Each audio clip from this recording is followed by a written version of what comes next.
Chapter 24 of Charlie and the Chocolate Factory. Veruca in the Nut Room. Mr. Wonka rushed on down the corridor. The nut room, it said on the next door they came to. "All right," said Mr. Wonka, "stop here for a moment and catch your breath and take a peek through the glass panel of this door. But don't go in. Whatever you do, don't go into the nut room.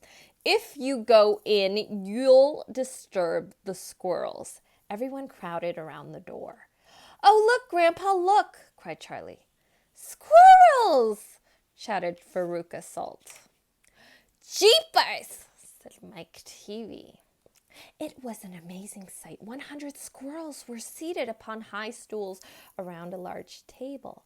On the table there were mounds and mounds of walnuts, and the squirrels were all working away like mad, shelling the walnuts at a tremendous speed.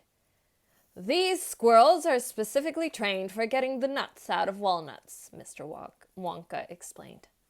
"Why use squirrels?" Mike TV asked. "Why not use Oompa Loompas?" "Because," said Mr. Wonka, "Oompa Loompas can't get walnuts out of walnut shells in one piece. They always break them in two. Nobody except squirrels can get walnuts whole out of walnut shells every time. It's extremely difficult, but in my factory, I insist upon only using whole walnuts. Therefore, I have to have squirrels to do the job. Aren't they wonderful the way they get those nuts out? And see how they first tap each walnut with their knuckles to be sure that it's not a bad one? If it's bad, it makes a hollow sound, and they don't even bother to open it. They just throw it down the garbage chute. There, look, watch that squirrel nearest to us. I think he's got a bad one now." They watched the little squirrel as he tapped the walnut shell with his knuckles. He cocked his head to one side, listening intently. Then suddenly he threw the nut over his shoulder into a large hole on the floor. "Hey, Mummy!" shouted Veruca Salt suddenly. "I decided I want a squirrel. Get me one of those squirrels." "Don't be silly, sweetheart," said Mrs. Salt. "These all belong to Mr. Wonka." "I don't care about that," shouted Veruca. "I want one. All I got at home is 2 dogs and 4 cats and 6 bunny rabbits and 2 parakeets and 3 canaries and a green parrot and a turtle and a bowl of goldfish and a cage of white mice and a silly old hamster. I want a squirrel." "All right, my pet," Mrs. Salt said soothingly. "Mummy'll get you a squirrel as soon as she possibly can." "But I don't want any old squirrel," Veruca shouted. "I want a trained squirrel." At this point, Mr. Salt, Veruca's father, stepped forward. "Very well, Veruca." At this point, Mr. Salt, Veruca's father, stepped forward. "Very well, Wonka," he said importantly, taking out a wallet full of money. "How much do you want for one of those crazy squirrels? Name your price." "They're not for sale," Mr. Wonka answered. "She can't have one." "Who says I can't?" shouted Veruca. "I'm going in to grab me a squirrel this very minute." "Don't," said Mr. Wonka quickly, but he was too late. The girl had already thrown open the door and rushed in. The moment she entered the room, 100 squirrels stopped what they were doing and turned their heads and stared at her with small, black, beady eyes. Veruca stopped also and stared back at them. Then her gaze fell upon a pretty little squirrel sitting nearest to her at the end of the table. The squirrel was holding a walnut in its paws. "All right," Veruca said, "I'll have you." She reached out her hands to grab the squirrel, but as she did so, in that first split second when her hands started to go forward, there was a sudden flash of movement in the room like a flash of brown lightning, and every single squirrel around the table took a flying leap towards her and landed on her body. 25 of them caught hold of her right arm and pinned it down. 25 more caught hold of her left arm and pinned that down. 25 caught hold of her right leg and anchored it to the ground. 24 caught hold of her left leg. And the one remaining squirrel, obviously the leader of them all, climbed on to her shoulder and started tapping the wretched girl's head with its knuckles. "Save her!" screamed Mrs. Salt. "Veruca, come back! What are they doing to her?" "They're testing her to see if she's a bad nut," said Mr. Wonka. "You watch." Veruca struggled furiously, but the squirrels held her tight and she couldn't move. The squirrel on her shoulder went tapping on the side of her head with its knuckles. Then all at once the squirrels pulled Veruca to the ground and started carrying her across the floor. "My goodness, she is a bad nut after all," said Mr. Wonka. "Her head must have sounded quite hollow." Veruca kicked and screamed, but it was no use. The tiny, strong paws held her tightly, and she couldn't escape.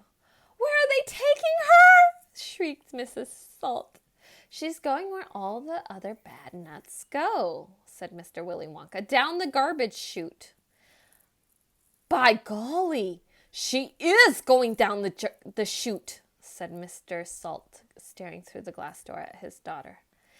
"Then save her!" cried Mrs. Salt. "Too late," said Mr. Wonka. "She's gone." And indeed she had. "But where?" shrieked Mrs. Salt, flapping her arms. "What happens to the bad nuts? Where does the chute go to?" "That particular chute," Mr. Wonka told her, "runs directly into the great big main garbage pipe, which carries away all the rubbish from every part of the factory, all the floor sweepings and potato peelings and rotten cabbages and fish heads and stuff like that." "Who eats fish and cabbage and potatoes in this factory, I'd like to know," said Mr. TV. "I do, of course," answered Mr. Wonka. "You don't think I live on cacao beans, do you?" But, shrieked Mrs. Salt, "where does the great big pipe go into in the end?"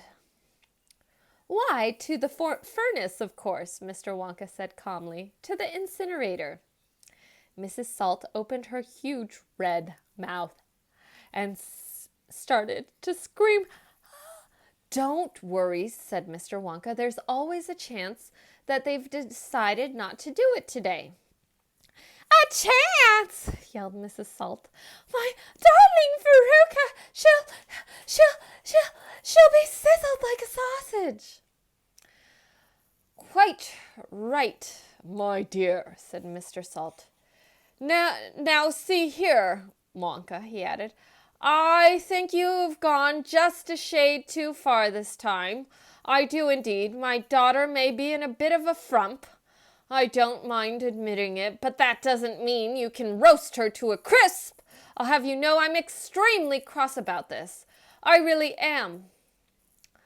"Oh, don't be cross, my dear sir," said Mr. Wonka. "I expect she'll turn up again sooner or later. She might not even have gone down at all. She might be stuck in the chute just below the entrance hole.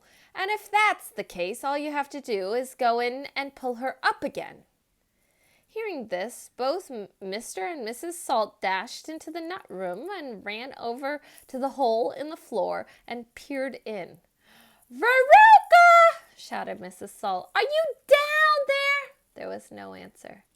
Mrs. Salt bent further forward to get a closer look.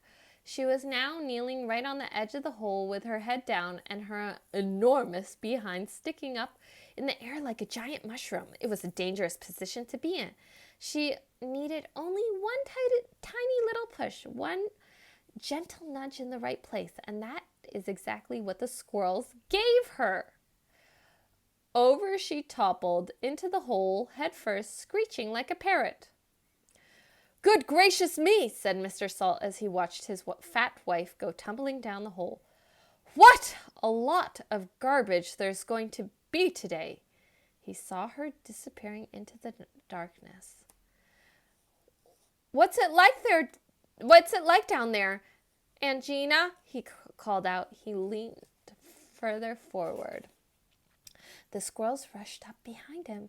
Help! He shouted. But he was already toppling forward, and down the chute he went, just as his wife had done before him and his daughter. Oh, dear, cried Charlie, who was watching with the others through the door. What on earth is going to happen to them now? I expect someone will catch them at the bottom of the chute, said Mr. Wonka. But what about the great fiery incinerator? Asked Charlie. They only light it every other day, said Mr. Wonka. Perhaps this is one of the days when they let it go out. You never know. They might be lucky. Shh, said Grandpa Joe. Listen, here comes another song. From far away down the corridor began the beating of the drums. Then the singing began. Veruca Salt, sang the Oompa Loompas. Veruca Salt, the little brute, has just gone down the garbage chute. And as we are very rightly thought that in a case like this we ought to see the thing completely through, we polished off her parents too. Down goes Veruca down the drain, and here perhaps we should explain that she will meet as she descends a rather difficult set of friends. To those that she has left behind, those won't be nearly so refined. A fish head, for example, cut this morning from a halibut. Hello, good morning, how do you do? Nice to meet you, how are you? And then a little further down, a mass of others gather round, a bacon rind, some rancid lard, a loaf of bread gone stale and hard, a steak that nobody could chew, an oyster from an oyster stew, some liverwurst so old and gray, one smelled it from a mile away, a rotten nut, a reeky pear, a thing the cat left on the stair, and lots of other things as well, each with a rather horrid smell. These are Veruca's found friends that she will meet as she descends, and this is the price she has to pay for going so far astray. But now, my dears, we think you might be wondering, is it really right that every single bit of blame and all the scolding and the shame should fall upon Veruca Salt? Is she the only one at fault? For though she's spoiled, and dreadfully so, a girl can't spoil herself, you know. Who spoiled her then? Ah, who indeed? Who pandered to her every need? Who turned her into such a brat? Who are the culprits? Who did that? Alas, you needn't look so far to find out who those sinners are. They are, and this is very sad, her loving parents, Mum and Dad. And that's why we're glad they fell into the garbage chute as well. Okay, children, thank you for listening to chapter 24. Your homework is to draw an image from this chapter. So it can be anything at all. It can be Veruca grabbing the squirrels. It can be Veruca getting toppled on by 100 squirrels. It could be her going down the garbage chute. It could be the parents falling into the garbage chute. It could be the Oompa Loompas singing. So thank you for listening. Bye-bye.